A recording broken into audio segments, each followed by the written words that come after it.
but this has been interesting, you know, of we have three, you know, living, active, vibrant poets who all have very different voices and very different writing styles. And I think as we move into Rita Dove's work today, the thing that struck me is the difference in kind of her way into that poetic space. You know, we have mythology and you know, this kind of holistic view with Joy Harjo. We've got outer space and questions and with Tracy Smith, and now we've got things like, you know, these everyday events, a family reunion, waiting at an airport, finding a list in the pocket of an old pair of shorts, and or where your memory goes, where your mind goes, getting bad news. I mean, so many things that are just in everyday life, and that to me was fascinating, just to see how she operated so differently. And I got thinking about, so she won the Pulitzer Prize in 1987. And so from her bio, she was born in 52. So she was 35 when she won the Pulitzer Prize. This book came out last year, which would be 35 years after she won the Pulitzer Prize at 35. So she's had another lifetime to add on to that. So this book comes out when she's 70, and you think, boy, that's just an interesting way to. I think there were some poet, like a poet named W.S. Merwin, that won the Pulitzer Prize in his 30s and then again in his 80s, and you think, wow, that's, you know, amazing. But it just, to see poets stay relevant for a long period of time, you know, over, rather than be a sprint, you know, to have this sort of marathon type career is fascinating. It's not as if they aspired for the Pulitzer Prize or for whatever and then quit, but and in Rita Dove's case, she has had a serious illness, MS, and she now has to write with the use of a computer. She doesn't celebrate that, but she's still dancing, she's still playing music, she's still writing poetry and loves art. Brings all those things together. As we were looking at the book, John and I, we were going over poems, and then John says, well, what about this, you know, the very beginning, prose in a small space? I love that, John. And so he said, well, we can start with that, because the idea of this, you know, what is poetry? How does it fit together? And there was just something really fun about it. So let me.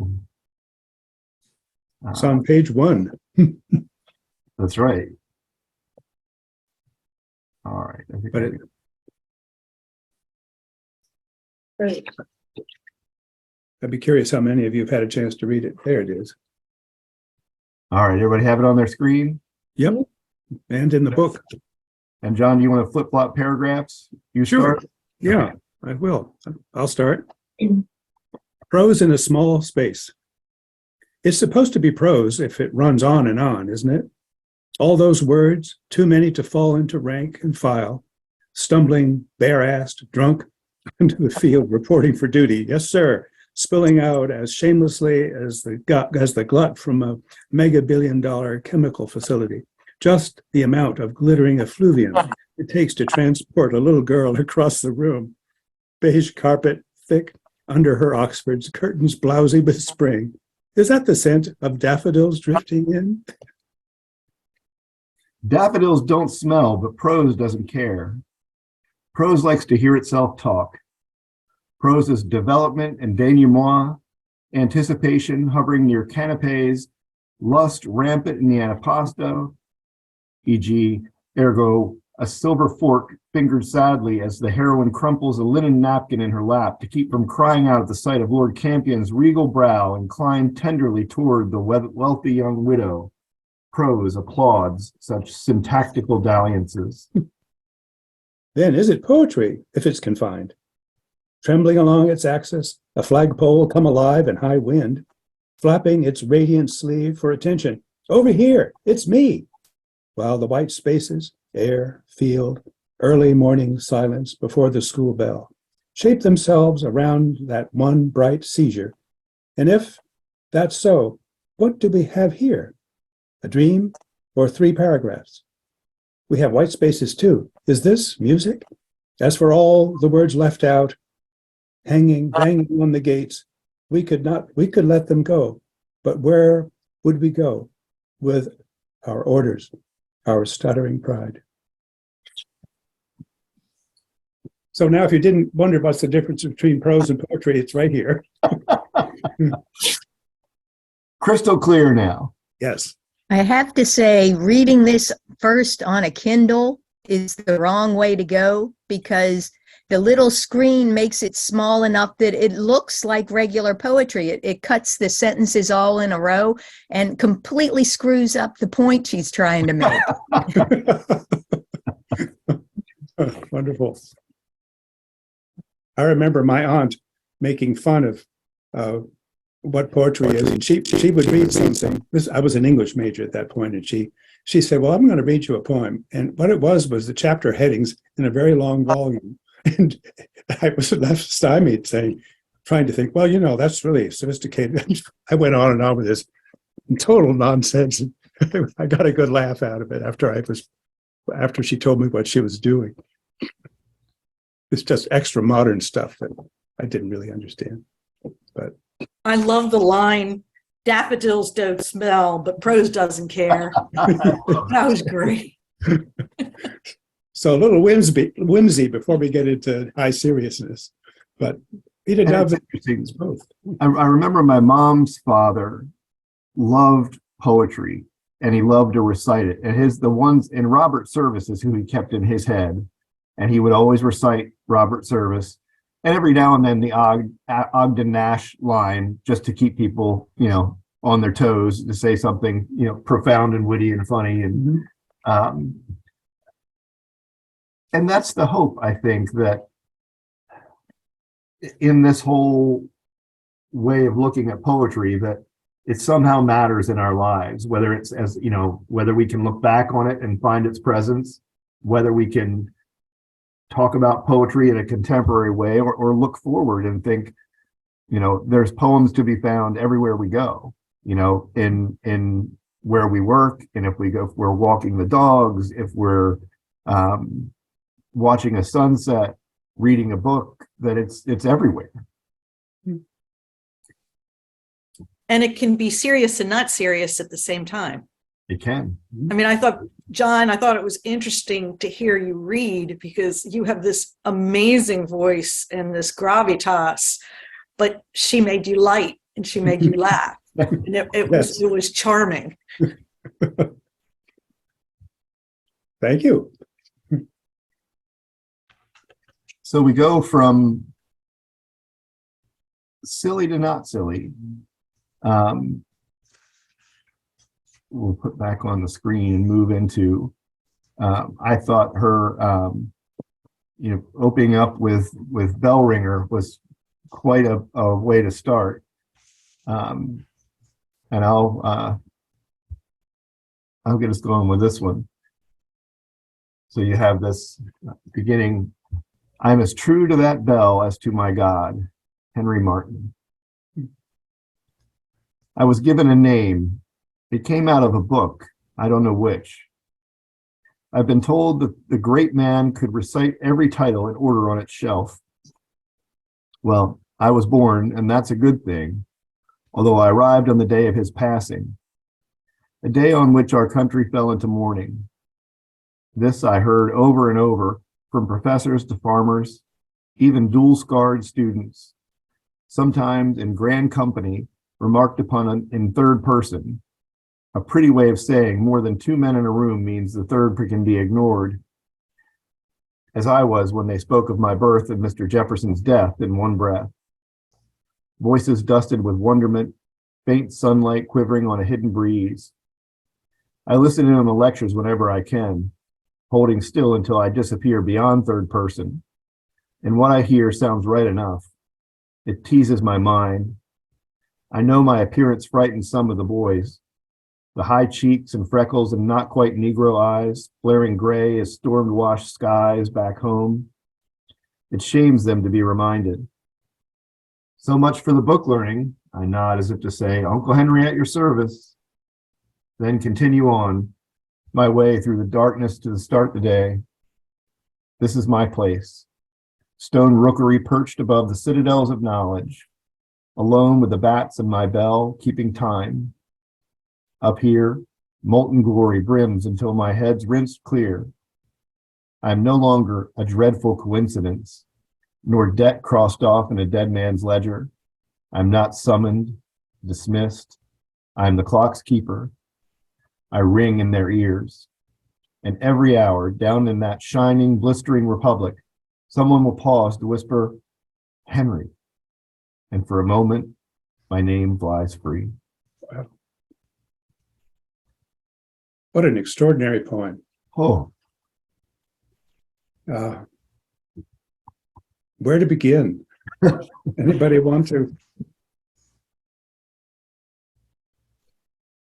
say a few words about it, or?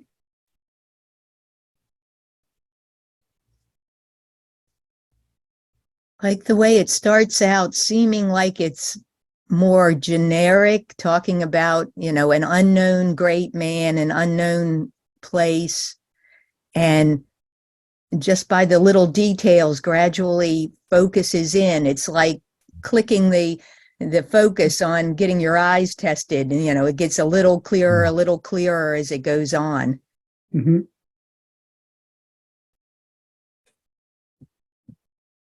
there's something, I mean, obviously there's this heartbreak that your heart breaks more and more as you go on. And then despite all that, he has his own purpose at the end that gives him meaning, gives his life meaning. And as he says, here his name has been mixed up with something he had nothing to do with. Yes. But it's held against him. And in the end, this is how his name flies free. He has his own purpose. Mm-hmm. I think Rita Dove in the if you saw the video, refers to Mr. Jefferson as that most conflicted of people, and you can sort of see this here, because he has a name, but nobody knows his name, and why? Why is he unknown or just a cipher? Well, he was born of a slave or born in slavery or both. A non-person. That's right. And what, Sam? A non-person. Oh, a non-person, yes. And even his physiognomy is an interesting one. If you look on the fourth paragraph, I listen in on the lectures whenever I can, holding still until I disappear beyond third person. And what I hear sounds right enough. It eases my mind. I know my appearance frightens some of the boys, the high cheeks and freckles and not quite Negro eyes, flaring gray as storm-washed skies back home. It shames them to be reminded. So much for book learning. What is it about his physiognomy? Is he all black? You No. can see the No. white in him. Yes, yes. So a mulatto. And hence forgettable, or at least a concern, because what does it speak to in Mr. Jefferson's world? Slavery. The way things always operated. back Are. then, right. And Sally Hemings, Mhm. that's just been recently just quote unquote discovered, although I suspect long known among African Americans. One thing it wasn't talked about, but here's the reality right in front of you in a person, Mhm. Who has feelings and a life, and and all of this comes out within, a page and a half. You know, Yeah. you're brought And- right into all of it. And you see inside him, I mean, the part at the end, I'm no longer a dreadful coincidence. I mean, that's so powerful, nor a debt crossed off in a dead man's ledger. Right. You know, Peggy and I were at a lecture last night for the book Bear Me Into Freedom. John and I attended it another time. And there's a photograph in that lecture of a ledger with Frederick Augustus Bailey, who was Frederick Douglass eventually, on as an entry in the ledger. And that's what Henry is or was. Right. An entry in a ledger, a debt crossed off in a dead man's ledger. I think those two lines are just so powerful. It's wonderful. By the way, did you hear that lecture down at in Oxford? Yes. Yes, there's going to be one at the Maritime Museum. If any of you haven't seen it, a plug for what I think is a really remarkable talk using the I've got the book here, Bear Me Into Freedom, along with an African-American reader and some magnificent black and white photographs. It's worth it. There's another part of this poem which I thought was interesting, and that is the reference to, let's see if I can find it, about the lectures. He's listening to these, and I can't find it. The Well, lecture's never fine. mind. It's more like he's listening to the lectures, and Paragraph 4. paragraph 4, 1, 2, 3, 4, 1, 2, 3. Oh yeah, right. I listen to the lectures whenever I can, holding still until I disappear beyond third person. And what I hear sounds right enough. He can understand things. I mean, he's African American, mulatto, half white, and a no person, and yet he tries to attend lectures as frequently as he can, or he can hear them in this belfry. This is my place, stone rookery, perched above the citadels of knowledge, alone with bats and my bell, keeping time. Up here, molten glory brims until my head's rinsed clear. I am no longer a dreadful coincidence. Total human being, listens to these lectures, and here he is at the very top of the citadel, keeping the hours, watching, learning. And now if you go to Monticello, as you know, recently, there's a whole section of Monticello dealing with those who were slaves who were buried on the grounds. But when he's up in the citadel, when he's up in the bell tower, he can view all the way to Monticello, and he could, view all of his realm. Yeah. And when he's up there, it is his realm. It is. In some ways, superior to everybody. Certainly aware. It's, in a tiny little poem like this, look what it brings up. Everyone is going by his time. He's setting time for everyone by ringing the bells. So they all have to follow his orders in a sense. Mhm. It's a great position to be in. It is. And I tell you, when you put this as the first poem in a book, it's just like, whoa.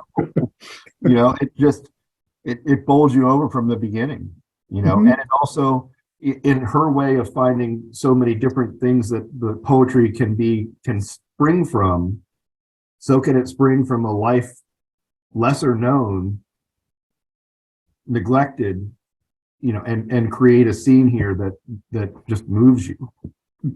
And what about how she describes the Republic, the Yeah. shining, blistered Republic? Mhm.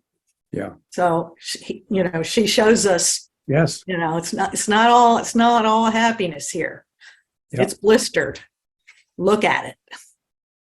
And I love that right after that too, Karen, someone after that, and I'm the clock's keeper, I ring in their ears, and every hour down in that shining, blistered Republic, someone will pause or whisper, Henry.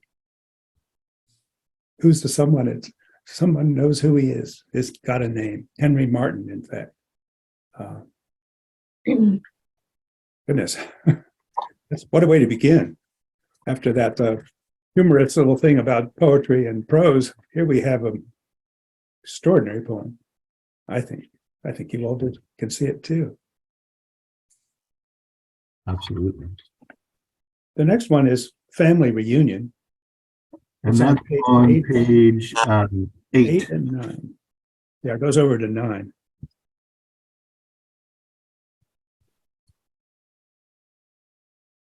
This one, Michael, do you want me to go ahead and read it? Yes, please, John. Okay. This particular poem sort of works like the previous one. There's something buried, something of the African American experience that people might try to bury when they're up north in Cleveland, let's say, but then it all comes out. They feel safe, perhaps. This is called Family Reunion. 30 seconds into the barbecue, my Cleveland cousins have everyone speaking Southern.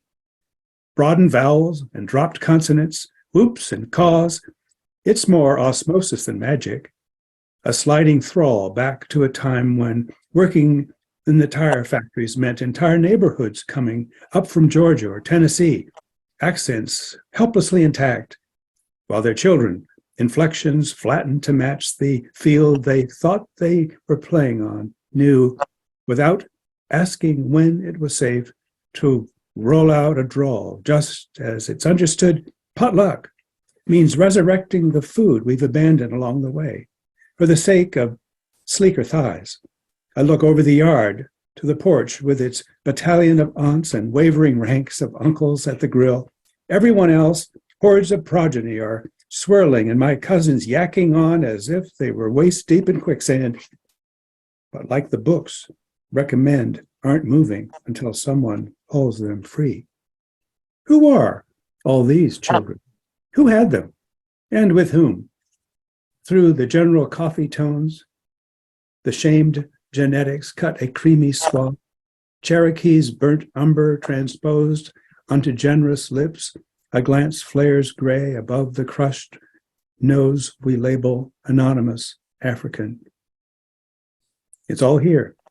The beautiful geometry of Mendel's peas and the grim logic. And though we remain clearly divided on the merits of okra, there's still time to demolish the cheese grits and tear into slow-cooked ribs so tender we agree they're worth the extra pound or two. Our menfolk swear will always bring them home. Pity the poor soul who lives a life without butter, those pinched knees and tennis shoulders, and hatchety smiles.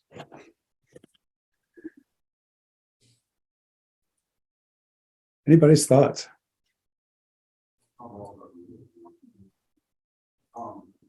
The description of the family's blend of black and white background that you can see in them reminds me of a family when I was living in Central Virginia.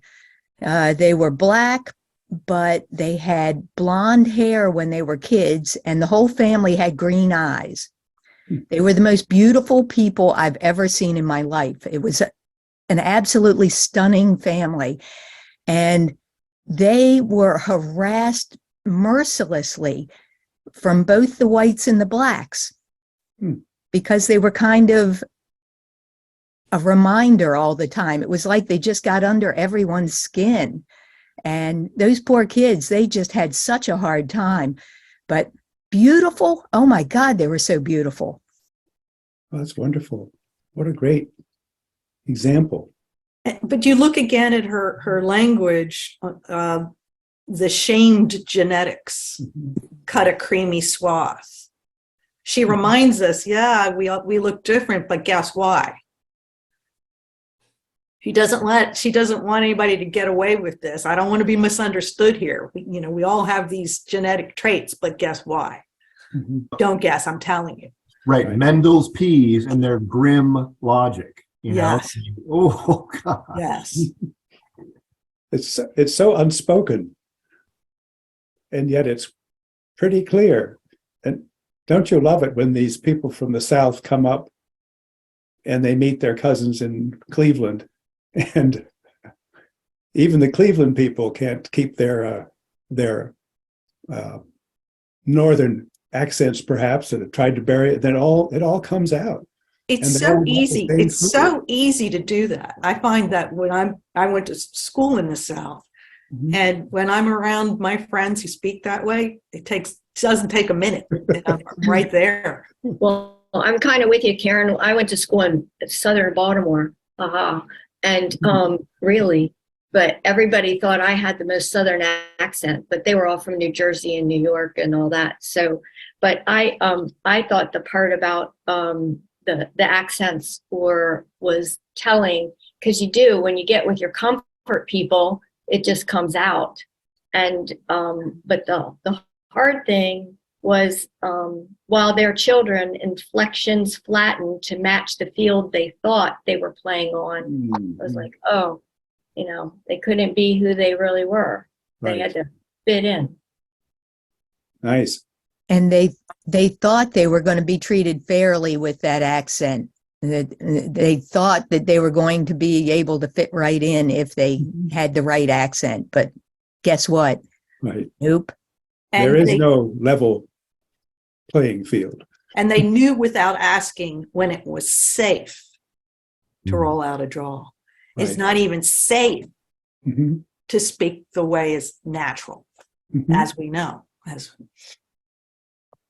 But at the same time, and I now you brought this up, John and Michael, in the same poem, you feel this depth, but then you go, potluck means resurrecting the food we've abandoned along the way for the sake of sleeker thighs.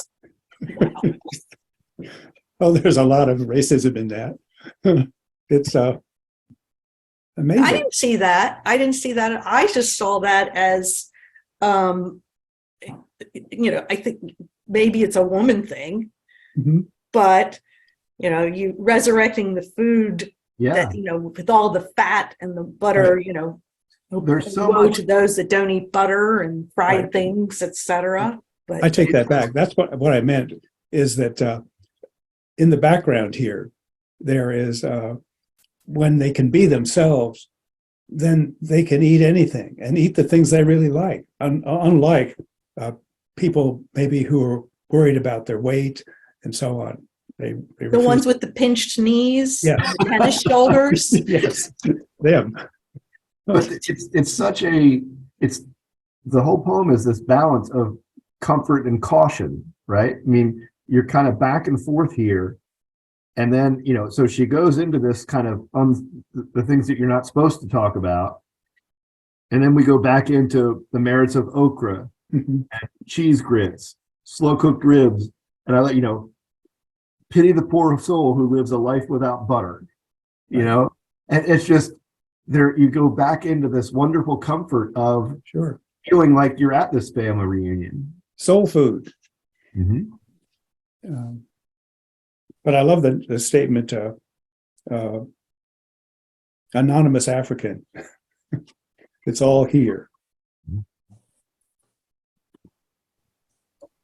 We'll see another poem later on about food, but any other comments about this before we go to the next one? I also like the very last two words, hatchety smiles. Can you just see that? Yeah. Well, Just below the surface, all of this is happening. Next one is vacation. And that's on page 19. And if you have the book or.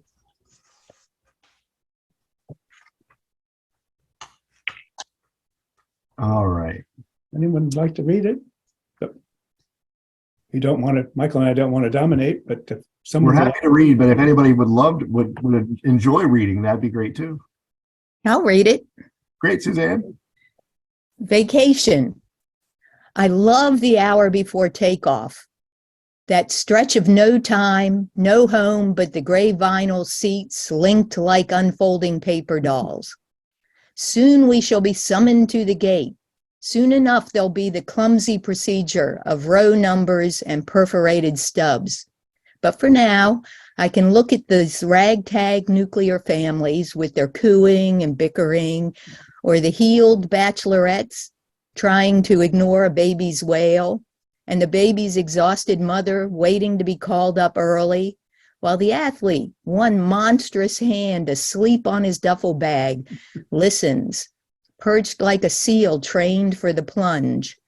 Even the lone executive who has wandered this far into summer with his lasered itinerary, briefcase knocking his knees, even he has worked for the pleasure of bearing no more than a scrap of himself into this hall. He'll dine out, she'll sleep late, they'll let the sun burn them happy all morning. A little hope, a little whimsy before the speaker blurts, and we leap up to become Flight 828, now boarding at gate 17. Nicely read. Very nice. You see, Go Rita ahead, Dove gets these tiny little details. It brings up, gosh, it's been a long time since I've flown anywhere, but it brings up all of these little kind of things, which is part of the ritual, and she minds it, and it's magnificent, this vacation, and where are they going? I've only flown a handful of times in my life, and one was with John Miller. Oh, that's right, We to flew to Chicago. Chicago for the American Association of Museums conference, Right. which was a great trip. But this summer flew to Alaska and had a couple of stopovers, and this just brought it all back for me. That airport experience and that idea that everybody becomes Flight 828.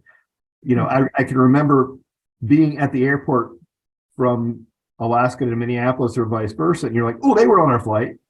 Like, oh, I remember that person. And it was just, it's so interesting how in this big airport you can, you feel some kinship with somebody just Yes. because you sat in the same plane that they. And the wonderful, at the very beginning too, I love the hour before takeoff, that stretch of no time, no home, but the gray vinyl seats linked like unfolding paper dolls. I can just visualize going, you see all these people who are seated, and then there's usually a brouhaha about getting your stuff up into the bins above, and all that. But we all experience it, but it takes a poet to bring out this kind of universal feeling with so vivid. And have we all been somebody, at least one, if not everybody she describes? Yes. Yep. I mean, you've traveled the nuclear families with their cooing and bickering, or the healed bachelorette trying to ignore a baby's wail. And then I like the way she goes from the baby's wail to the baby's exhausted mother, waiting to be called up early, and the athlete. I mean, every one of those, you've either seen them or you've been every one of those. Right. She just notices everything. Everything. Yeah, all these disparate things, and then at the very end, when the loudspeaker, they become one. We leap up to become Flight 828, now boarding gate 17. I like the way she describes the folks, but she also makes up a story about them too. Mhm. She doesn't really know them, but kind of like, oh, this could be true. Right. I like the way she doesn't waste any images. Like the folding chairs being interconnected. That's kind of it's a tiny way to say all the indignities that happen when you fly, because you can't even arrange where your chairs are. They're all interconnected. So, but because she compares it to paper dolls, it makes it so you realize it's not cruel, it's not bad, it's just what it is. So there you go. Yep. And And everybody's paper the same with, everybody gets treated the same. John, can you hear me? Yes. All of this reminds me of the old story about the Presbyterian vacation. And I can share that because at one time I was a Presbyterian. The way that a Presbyterian goes on vacation is he fills up his cars with gas and he makes sure that everybody has emptied their own tanks. And then he drives and drives and drives and drives until his car tank is empty and everybody else's tank is full. And then he repeats that. Thank you. Wonderful.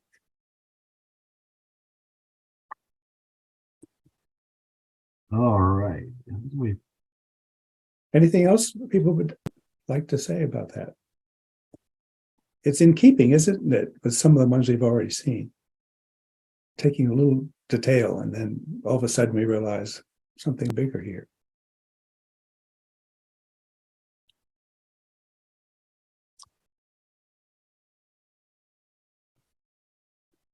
Page 30. If anybody, would care to read, just speak up and we'd love you to, or else we can, we're happy to.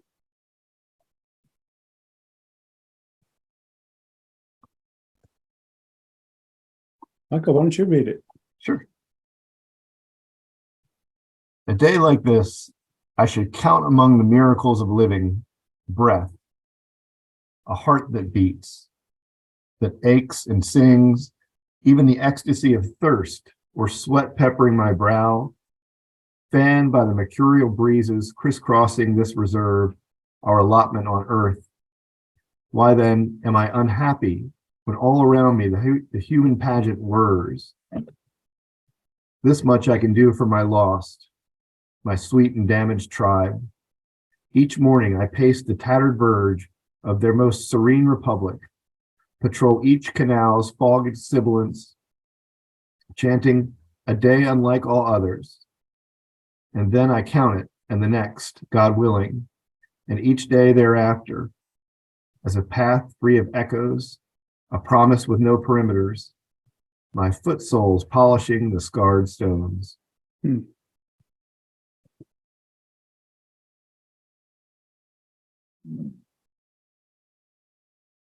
She really has a way of going from one, I mean, obviously these weren't back to back.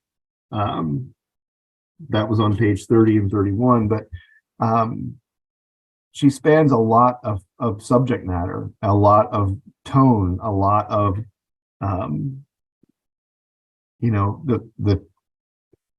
the universal in the trivial, and then in the profound. Yeah. Do you notice where the sort of the hinge in the poem is? By hinge, I mean a transition, because it starts, on a day like this, I should count among the miracles of living, breath, my heart that beats, that aches and sings, even the ecstasy of thirst, or sweat peppering my brow, fanned by the mercurial breezes, crisscrossing the reserve, our allotment on earth. Because an Obeyed is a poem about what's the word mean? About morning, isn't it? Morning time. Why then am I unhappy? There's the hinge. I should be able to do this. I should be able to do that. I've got, and it looks as if it's this is in Venice. At least you see the italics. Leone de Modena, the Veneto. What's happened? Why am I unhappy when all around me the human pageant whirs? I mean, all around me there's, activity, the human pageant. We've gone from herself alone to something bigger. This much I can do for my lost, my sweet and damaged tribe. I think there's something in there because it's her foot soles on the ground, not her shoe soles. something's happened that's made her just wander out without even putting her shoes on. Yeah. What is her, my lost, my sweet and damaged tribe? What? It could be on any number of things, but here she is in a foreign land, and she fits in. It seems to me as if she fits in, just as often African Americans early on traveling to France and being totally accepted. I'm different from being in the South, the deep South. Well, I had a different take on it. Maybe it's just because I read the back and it talked about the person that you in the italics, and it said that this person was a rabbi scholar and a writer. So when I was reading it, I thought that this person was telling, this is their words. So his tribe was his Jewish people that were living in Venice at the time. So of course there's a lot of strife and stuff about being Jewish.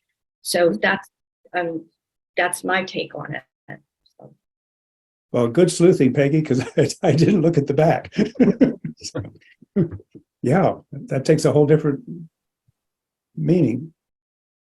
And obviously, so you've got this real rationale behind it, but there's also that universal feeling of, I mean, how many of us have had a day where you like everything's fine, everything like, here, all this is like, everything should be great, but something in us isn't, and you struggle with that. Like the sun's out, birds are singing, it's a great day, woohoo, but not, because there's something in us that is pulling us in another direction. Yeah.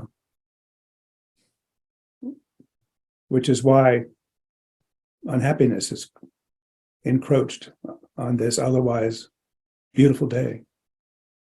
A lot of her poems kind of ring changes on some other literary work or some quote from somewhere else. She seems very creative about trying out different styles of poetry and looking at other poems, or in this case, like The Merchant of Venice, from a little bit different angle.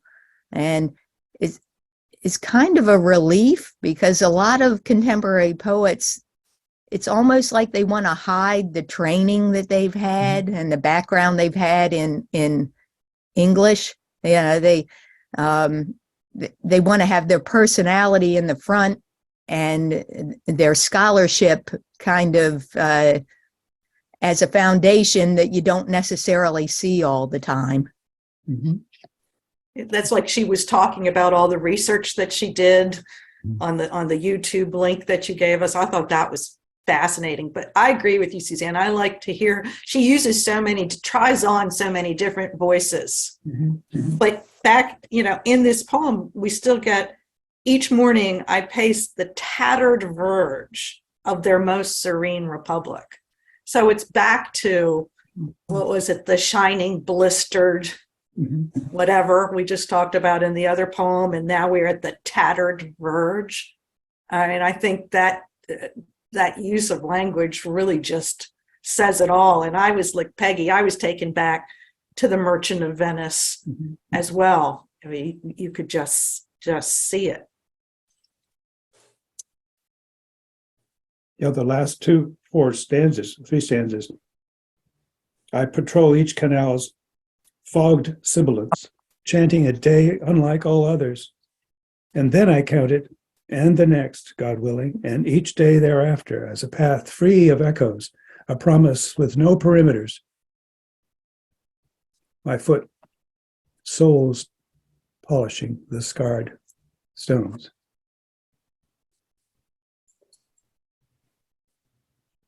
path free of echoes of the past, a promise with no perimeters, freedom, but the way, if you want to take it, the stones, scarred, revealing a reality that's sort of subtly suggested. I don't know that anyone has the final word on this one, but it's got a lot in it. I remember taking at Washington College, it was the whole class was about Dante and modernism. And so you read modern works in conversation with Dante's Inferno. I mean, you could see where Eliot and Conrad and Joyce and people were pulling really in conversation with what Dante had already written. And it was, stated that way. And I think you guys pointing out that, in grabbing other forms, using other works, and being, putting that on the forefront. And so you go, really any writing, can be a conversation with what's come ahead and what's to come. It's always that bridge. Right. I'm ashamed that I've forgotten about the course that John Ford and I taught on Merchant of Venice with Rabbi Peter Hyman. No less. That was a good one. It was a good one. The All next right. one. Next one we have lined up is from page 36 called Transit.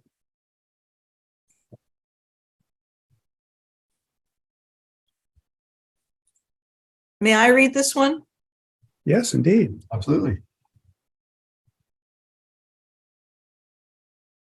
Transit. If music be the food of love, play on. This is the house that music built. Each note a fingertips purchase, rung upon rung, laddering across the unspeakable world. As for those other shrill facades, rigged for a day porticos, composed to soothe regiments of eyes, guilt-reddened, lining the parade route, horn, flash, woodwind, wail, well, let them cheer. I won't speak judgment on the black water passing for coffee, white water for soup. We supped instead each night on Chopin.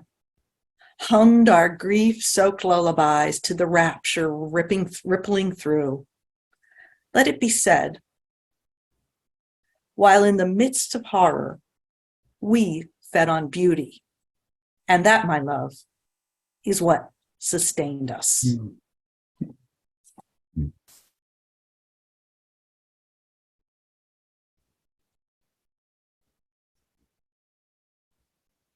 They were drinking John Miller's coffee this morning with no filter. That's right.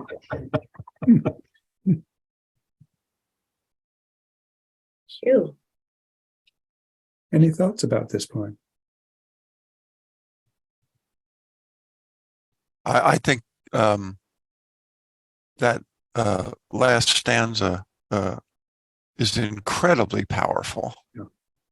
While in the midst of horror, we fed on beauty. Mhm. Just that line, I mean, to me, that line was worth the entire book.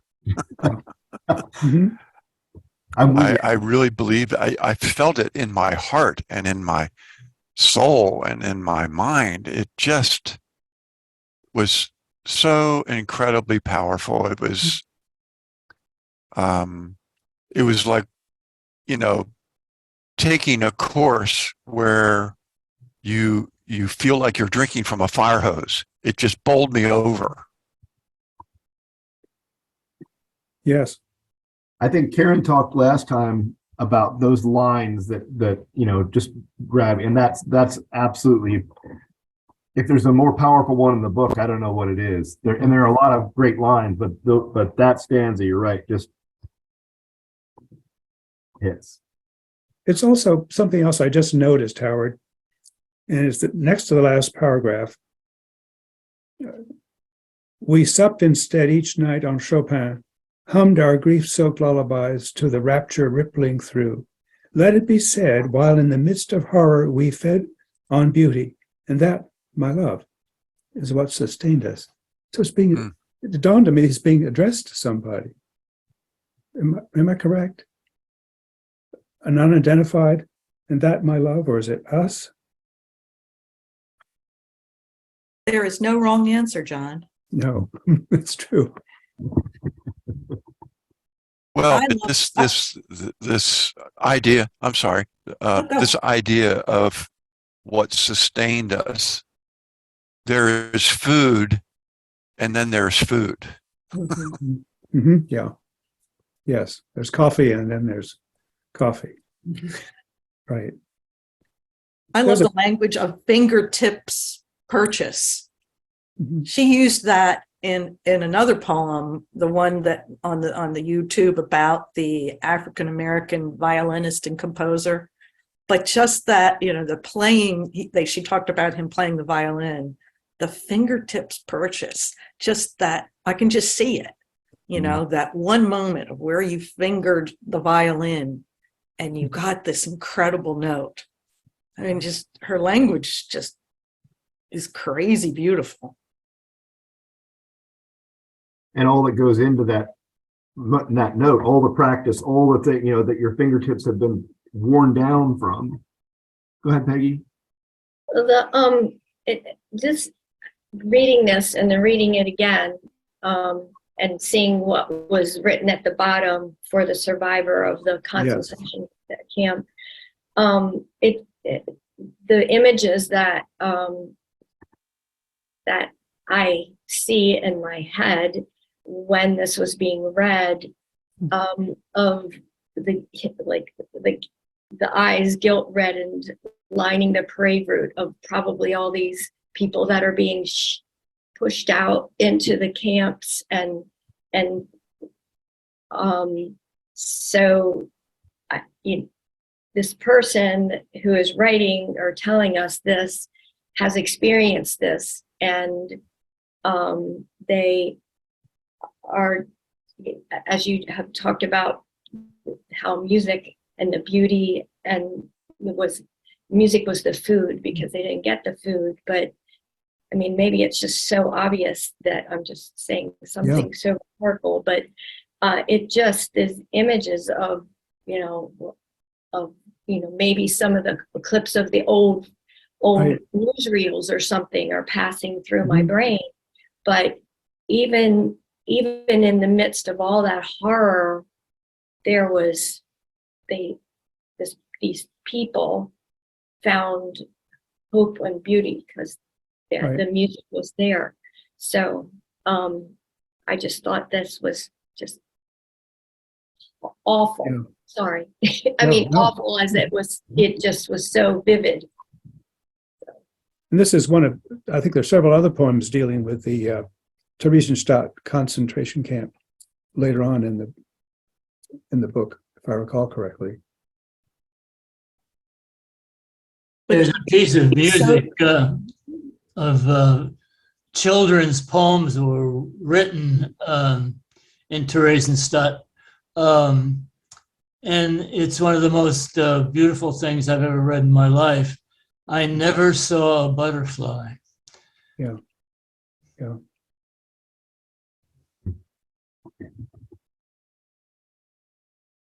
I mean, the grief-soaked lullabies.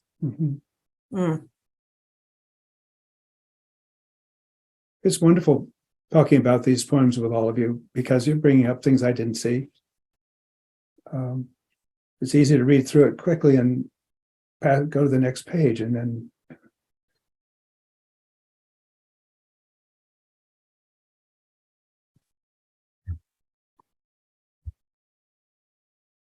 how about?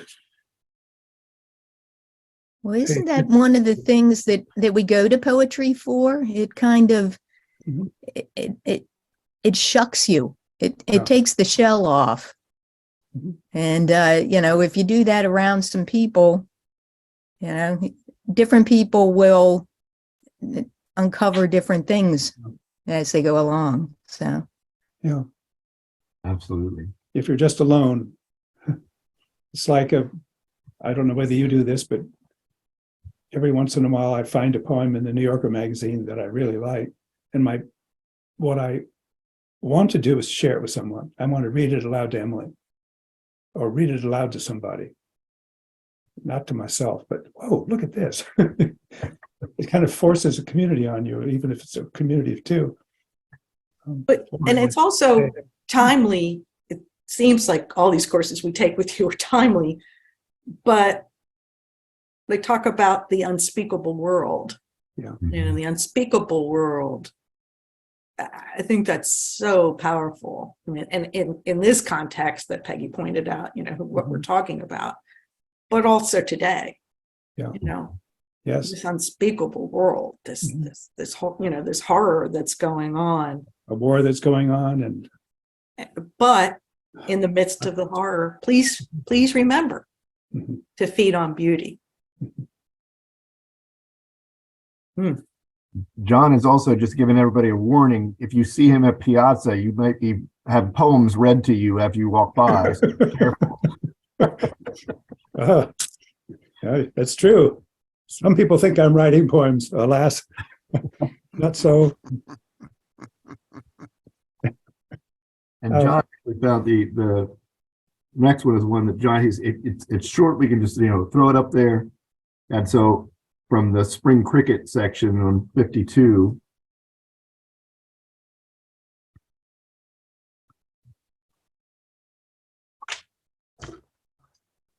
Want me to read it?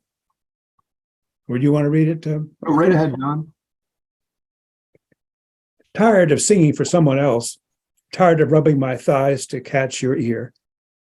When the sky falls tonight, I'll stand on my one green leaf, and it will be my time, my noise, my ecstasy.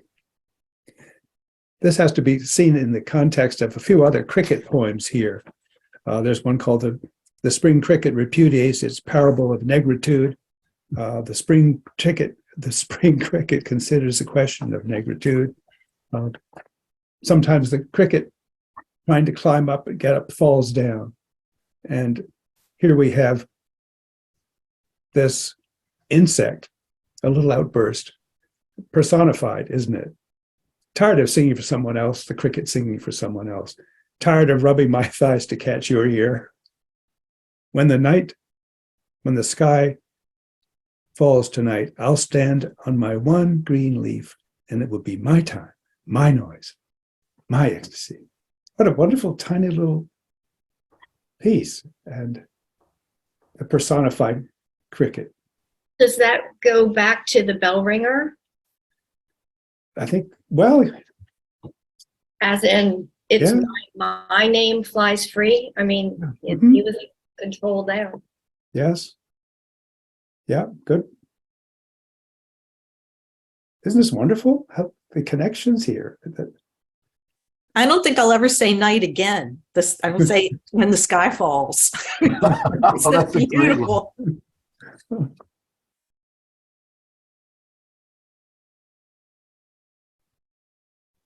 Michael, you particularly liked the one on page 79, Ode on a Shopping List, found in last season's shorts. It's so It's wonderful. I am someone who lives by lists, and I will take it, they'll come out of my pockets after the wash, and or I'll find them in a pair of pants or shorts that I haven't worn. You go, what was this even? And you try to take yourself back in time to what it is. And so and this one, so Ode on a Shopping List, found in last season's shorts. Wedged into a pocket, this folded paper scrap has been flattened to a pink-tinged patch. Faint echo to the orange plaid cotton shorts that even back then barely cupped my butt. Milk tops the chart, then bottled water, crackers, paper towels, staples bought in bulk, my husband's jurisdiction, meaning we must have made several stops together. Then why is Home Depot scratched out, but not the light bulb we would have found there? batteries for him, styling gel for me, emery boards, wasp spray, glycerin for shine.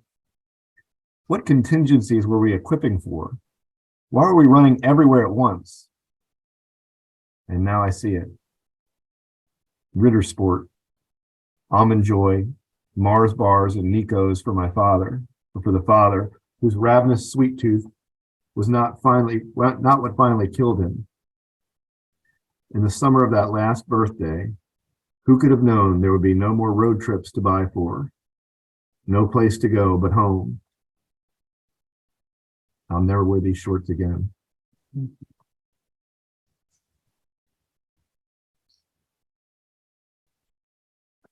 You know, that's one of the, you don't, when you first read the poem, you don't see where it's going. You know, it's trivial. You're like, oh yeah, what do we, you know, and then it just rips your heart out.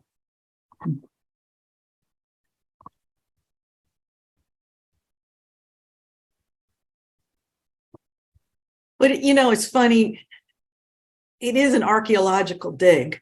Yeah. And I had this whole shelf full of purses.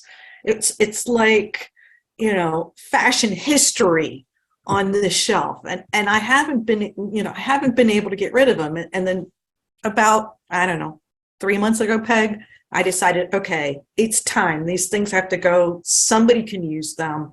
I shouldn't be hoarding these things from like probably beginning in the 70s. I could have done an exhibit.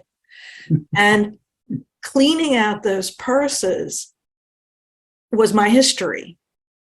It was amazing. Looking at and the women will get this, you know, the purses that you used to take to dances back in the day.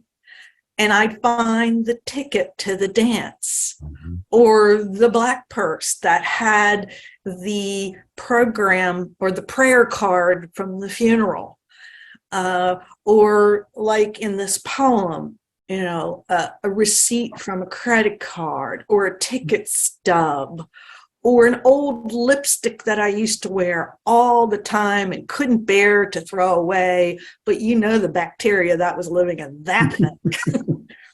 But you know, the artifacts, these were my history and my artifacts, and I could have just left them sit on that shelf for another 20, 30 years, but I got to take that trip down many lanes, many memory lanes. Some of them made me smile and some of them made me cry. And it did hit me in my gut and you know, in my soul. And I read this and I said, okay, you know, this is a journey we can all take. So moral of the story, go into that closet. Look in those pockets. You might have a good time. It's like the attics of our houses. What we don't know is there. And when you look at them, fragments of letters, other ephemera that haven't fled, it can be a source of laughter and a source of crying. You know, it really puts a light on how totemic we are. You know, why would she not wear those shorts again if she can get her butt into them still? You know, it's because the object has the emotion attached to it now, and it doesn't make sense. It's superstitious. We all know it's not reasonable, and we keep telling ourselves that when we're trying to clean out the attic, but we're totemic animals. We carry things that have our emotions embedded into them. And I think this poem does a wonderful job of nailing that feeling. Yes. There's also a sense of, I'll never be that person again, you know, and so you're not wearing them the same, or, you know, even that they become a treasure in a sense, you know, that you wouldn't put on again, you know. So there's so many ways to take that one line. You can go, oh, it can do so many things at the same time. And that grief has changed her. Hmm. Yes, you're right. Yep. Absolutely, Cynthia. Do any of you still have Madras jackets from back in the gosh knows when? Tom still wears them Good, good. and they Good. fit him. I still How have are my you doing? turtlenecks from the 70s. Howard, I'd like to see you in your Madras jacket. Yeah, well, if I can get in it. I had an experience like this just this weekend. I went to visit some family and stuck a crossword puzzle book in my bag in case I was up at 4 a.m. like I sometimes am. And when I opened it up to start doing a puzzle, somebody had done part of the puzzle. And I knew from which answers were not done, it was my mom, who's passed away now. So she must have picked that book up at some point, started the puzzle, didn't know the names of any of the current musicians, so she left all of that blank. And it was like a little note from her in the middle of the night. It was really sweet. Mm, Yes, wonderful. wow. So the next one we've got from page 89 is soup. I'm thinking we'll do that, skip voiceover, and go to green cone for time. John, you want to do soup, or if anybody else feels soup moving them? Getting hungry? I'll do soup.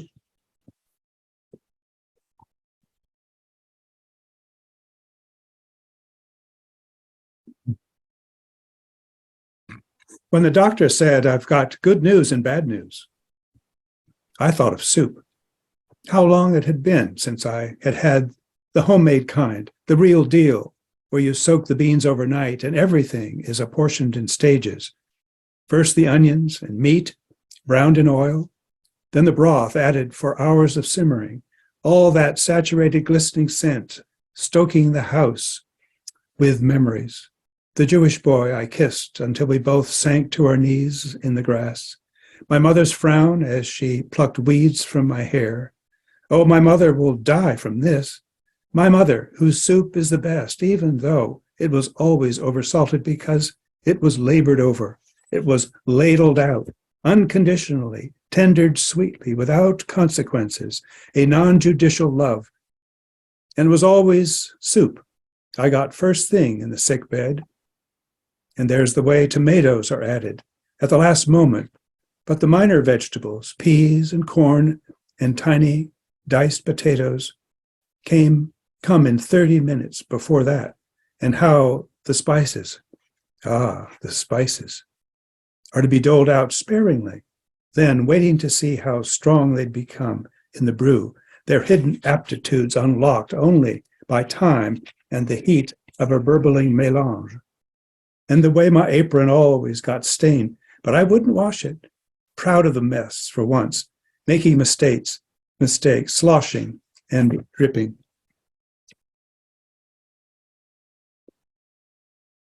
The soup, yes, soup was what I wanted, not news, but the slow courage of the lentil as it softened, its heart splitting into wings. No good cop, bad cop, but the swift metallic smack of too much time administered hastily, the kind of mistake you never make again. Bread, too. I wanted the whole thick, crusty lump of it, laid out for vivisection. Here is my body, eat. And lots of red wine that always feels like it's greasing my bones with lava. Here is my blood. And then the bad news came. Whoever listens to the good? And before I answered, before the questions and the arched eyebrow of my husband standing in the doorway could fall into pity and helplessness, I thought, yes, I'll make soup tonight, a soup fit for the gods.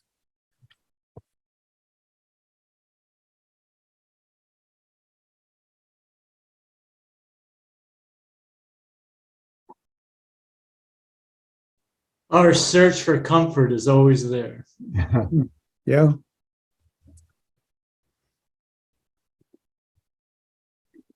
So true. What's the bad news? Because we've got the good news. I assume that's when she got the diagnosis. That's my hunch too. Maybe it's justified by the notes at the end, which I haven't read. But still, yeah, Cynthia, I think that's because their husband there, and how are they looking at it? His arched eyebrows, standing in the doorway, could fall into pity and helplessness. Boy, if you just thought, oh, it's a poem about soup and what's in it. Yeah, but it's about the work that goes into it. It's about a cultural thing, about the way this soup is made. And then I'm going to make soup tonight, a soup fit for the gods. And And how about the lentil? Oh, Yeah, The wasn't it? slow courage of the lentil as it's softened, its heart splitting into wings. oh. And A Peg lentil. got it, yeah. You can do this with a lentil. We all have to, if we make something on the stove, we all need to look a little more closely at what's going on. Right. Not just the canned one, but you pour in this and pour in that, and maybe make a mistake that you'll never do again. I mean, it's there's so much here. And so I'm thinking that she gets a diagnosis, she's going to make soup so it can just go from her mind for just a few minutes, and she can bring that comfort, because with soup you have to take different steps. You have to cut the meat, and you have to, if you have to put something on the stove or whatever. And so that for the moment is on the sidelines for the diagnosis, and she's going to enhance herself with soup to, again, comfort her. Exactly. Absolutely. Yeah, I love the words. It was labored over. Mhm. Yeah.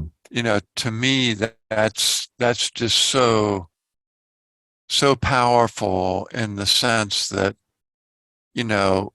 she didn't just open up a can of chicken noodle soup.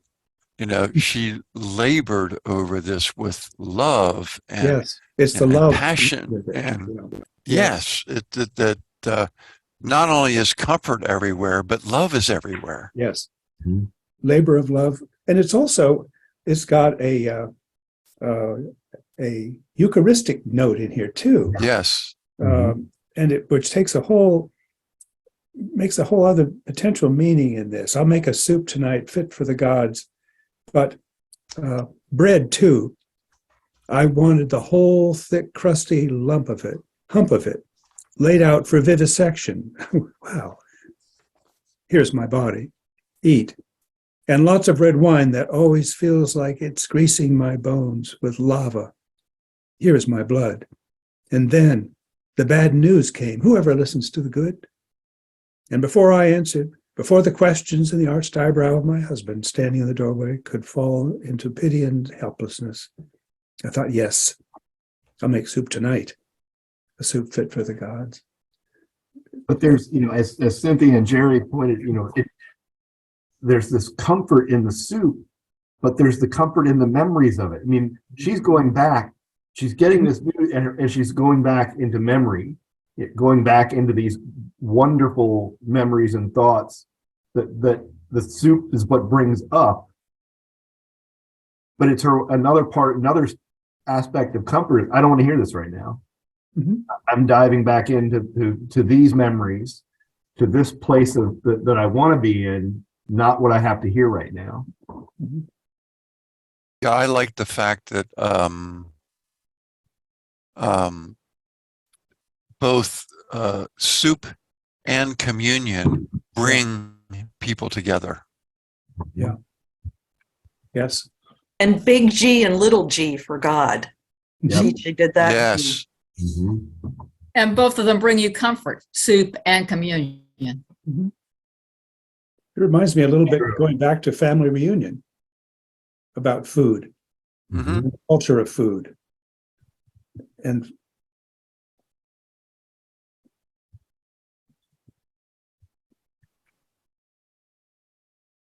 Michael, you wanted to do the green koan? Yeah, I think there's that was one that yesterday in particular, it just bowled me over.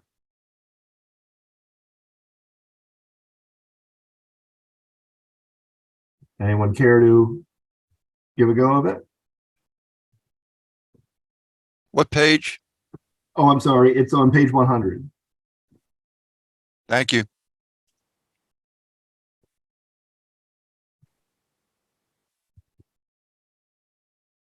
All right. Green Cohen.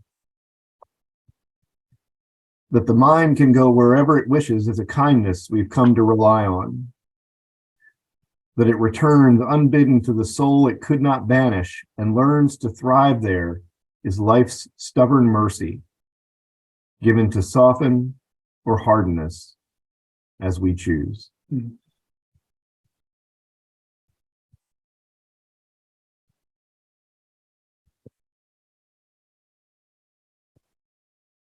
I think this one backs up to Soup, talking about where her mind's going. Mhm.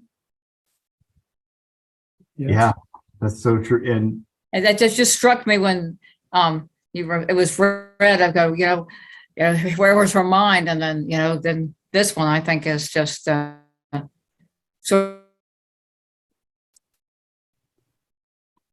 Yeah, it's a kindness we've come to rely on, right? Our mind can leave whatever circumstance we don't want to be in, it can go away. And then it returns when it realizes it couldn't just leave, it has to come back, and learn to thrive there, learn to deal with whatever, and that can soften or harden us as we choose. And that's, and that's not always the same answer every day or every part of every day, Or every moment. That's exactly it. Do any of I you s- know what a koan is? Koan. I had to look it up because I had a feeling I knew what it was, and I was partially right. But Like a It's- Zen puzzle. it's a Zen term, Yeah. right? What I is the spent- purpose of a koan? And I'm just reading right here. In the Rinzai school of Japanese Zen Buddhism, koan refers to a question or succinct paradoxical statement posed to a student to help him or her seek the truth. A Zen master gives koans to his or her followers, and they're expected to dedicate themselves to concentrating on these ideas and finding answers. Sometimes it can be like the sound. Here it is, the famous one. If you clap your hands, you hear a sound, but the sound of one hand clapping, that's sort of entered into the language. What is the sound of one? Exactly.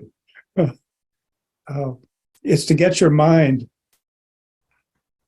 into a meditative space. It's not intellectual, and it's meant to be a paradox. Or so, how does that apply here? Just the very beginning, the mind, as you just read, Michael, the mind can go wherever it wishes. It's a kindness we've come to rely on as it returns unbidden to the soul. It could not banish, and learns to thrive there in life's stubborn mercy, given to soften or harden us as we choose. Is this like the poem in the concentration camp? We fed on beauty. We chose for our mind to go there. Mhm. But this is what we do you can choose where your mind goes. Yeah. And what a beautiful thing when you realize that and you learn how to stop that monkey speak or that chatter or that doom speak or whatever you want to call it. Because I think what's very important, is the last line, as we choose. Yeah. We choose. And there's something, Karen, that goes along with it, though, that our mind can go where we want, but it's stuck with us. We're stuck with it. It's stuck with us. Mhm. And so ultimately, life's stubborn mercy we have to learn to thrive where we are and what we have. And in some cases, you take her diagnosis, that could harden her and make her, just give up or just angry, or it can soften her to say, I still have poems to write. I still have things to do. I still have, and I'm going to work with what I have. I mean, so there's so many things that can harden or soften us. As It's we, like the why this, why that, and then of course the next question is, what now? Yes. I also like the unbidden to the soul, it could not banish. You can't banish that soul. It's there. right. And that's a good thing. Yeah. I spent a lot of time thinking about why green Yeah. at the start. And, I thought about plants and stuff like that, but that didn't strike me. What kept coming back to me was green taras in like Tibetan mythology and Buddhist belief and things like that. They're people who achieve enlightenment but decide to stay out of the compassion of their hearts to help others to get to enlightenment. And they're always painted green. I'm not really sure exactly why, but that's what they are. So that's what rings for me in this poem, is that it's a sense of still being connected, but reaching far and wide out of compassion. Interesting. Have you heard the expression, let's not overthink this thing? Sure. And what does it mean to overthink something?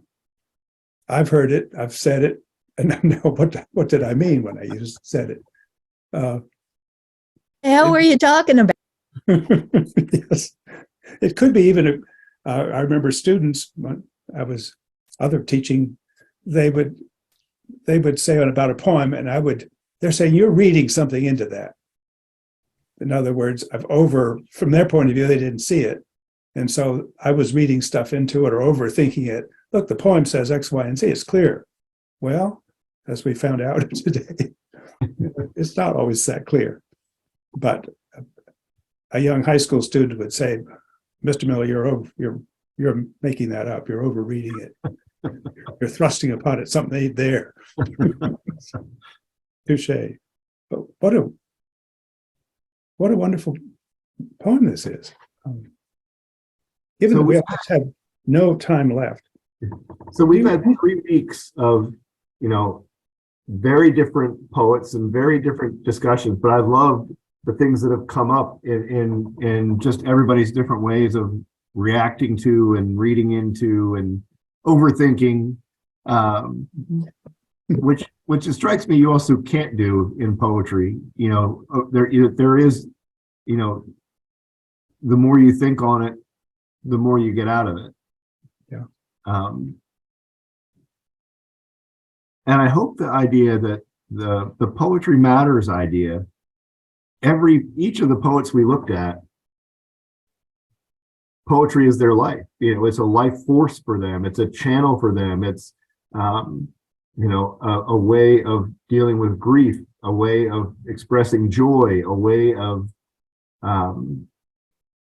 asking the biggest questions we can ask, a way of creating community, a way of singing, a way of dancing. It's all of these things at once, and all being written within the last, just outside of 10 years. Yeah. That's why it's so wonderful to read poetry with a group. All of you should try writing poetry. Give it a chance. It's there. Peggy says no. Oh, you never know. Even Peggy. As Rita Dove says, there are spaces for living and there are spaces for forgetting. And these last 3 weeks have certainly been a wonderful space for living. So thank you for that. This For has all of been a us. marvelous class. Thank you. Indeed, thanks. There was Thank a you. poem that I thought we, John, can I say something real quick? I'll be very quick. I'm not going to read it, but the poem that I really liked was called Mirror. And just if you didn't have the book, it's hard to explain, but on one side, there were words, and on the other side was the words in opposite order. And it made me think, I mean, they were the same words, but they mean different things depending on the order that you put them in. right. And that's kind of what we've been talking about these 3 weeks, and how much meaning you get out of putting words in order or disorder. Yeah. Yes. I would just Go ahead. I would just like to say there's a whole section that we did not look at in the book called A Standing Witness, which I found very powerful. And you know, she talks about, because she lived in Charlottesville and that whole incident that happened in Charlottesville, she wanted to make sure that she had her remarks about Charlottesville in the midst of other historical references in that section, so that Charlottesville didn't get all the blame. Mhm. Yeah. Yeah, There's also a poem here, which we're not going to read too, about a Valentine.